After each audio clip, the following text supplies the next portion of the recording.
So we're at episode 41, and I'd like to talk to you a little bit of why I even decided to do this.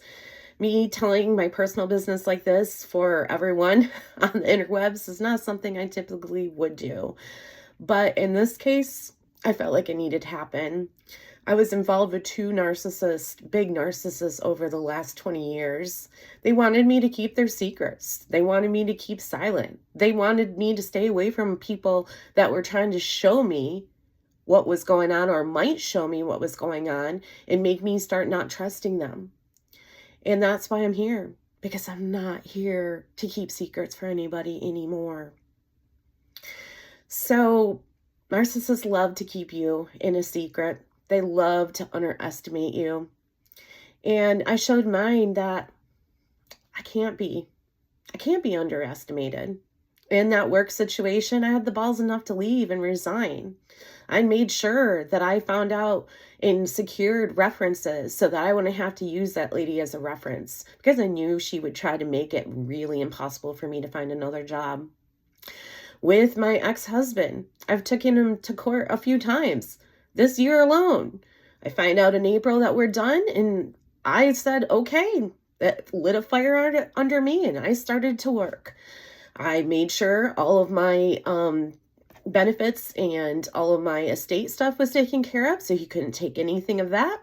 And then I hired myself a really good family law lawyer and got our child support straightened out and got a better, safer plan for custody of our daughter. I then said, okay, those things are done. Now I'm going to take him back to court for the money he owes me, for the CDL license, and for the co-signing of the loan for credit card debt that I never had put on his cards that my name was not on. So I took him to court for that. All things that I don't think he thought I was capable of doing. I know he doesn't think I was even capable of putting this out online. But you know what? I don't care. I don't care. And I'm not going to sit back and keep silent about this, because I know darn well that these two people are still doing this stuff. I know that my ex-husband's definitely doing stuff like this still. And if you think you're one of the women out there that he's doing this with and you want to contact me, go ahead. Reach out to me. We'll have coffee. We'll have tea. We'll start a club. So please reach out to me. I'd love to get to know you and hear your story. His current wife, just so you know, he told me that you were part of all this nefarious stuff. So if he told me that, think about what he's also telling other people about you. It's something that you might want to consider. You know, when these things happen, I kept calling them pink red flags. You know, I had these rose-colored glasses on thinking that, oh, you know, this little thing happened and it didn't make sense, but I would excuse it away. And then, you know, if I had just stopped and really thought and remembered all these pink flags and looked at them from above, I would have saw that it was a big red flag telling me that I needed to get out. And I'm glad I finally took those rose-colored glasses off and saw that red flag. You know, when you keep seeing things as pink flags, it's easy for you to forget them.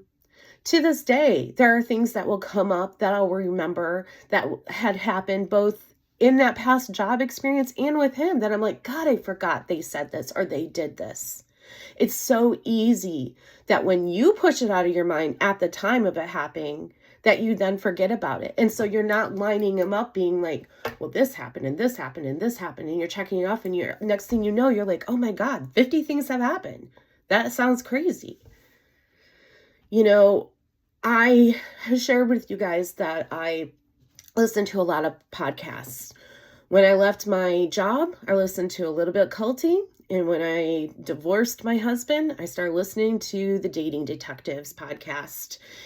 And both were very beneficial, helpful podcasts that have helped in my healing.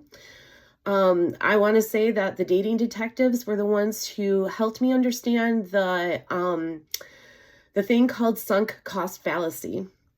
Sunk cost fallacy is when you feel like you're in something so deep and you put so much into it that the thought of leaving it is something that just doesn't seem like you should be doing.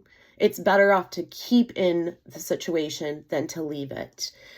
And, I was thinking about sunk cost fallacy yesterday, and a story came to my mind of when I was driving somewhere with my daughter, and I got a call. And the call said Brader lady's name, but the person on the phone was him. And when I said hello, it was hung up. I started calling that number.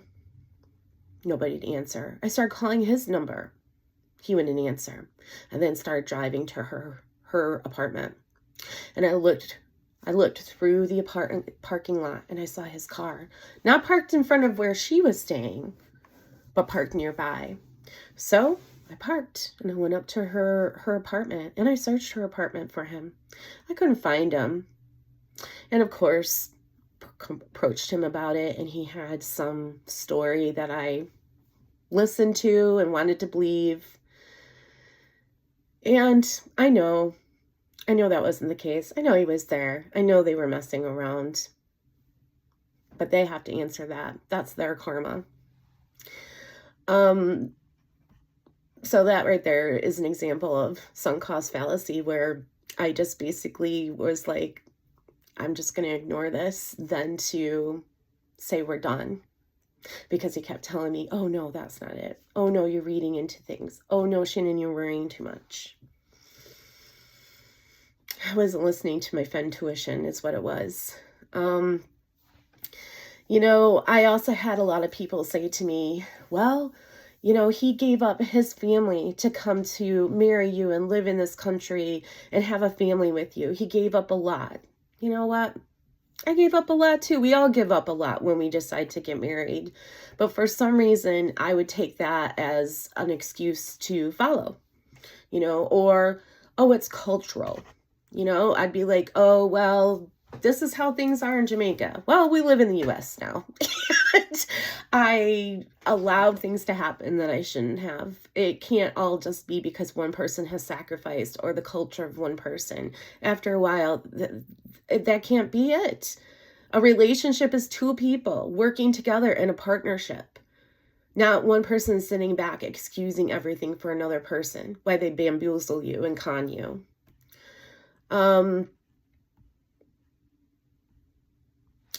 I really hope this story helps other people. For me, it's helped me get closure.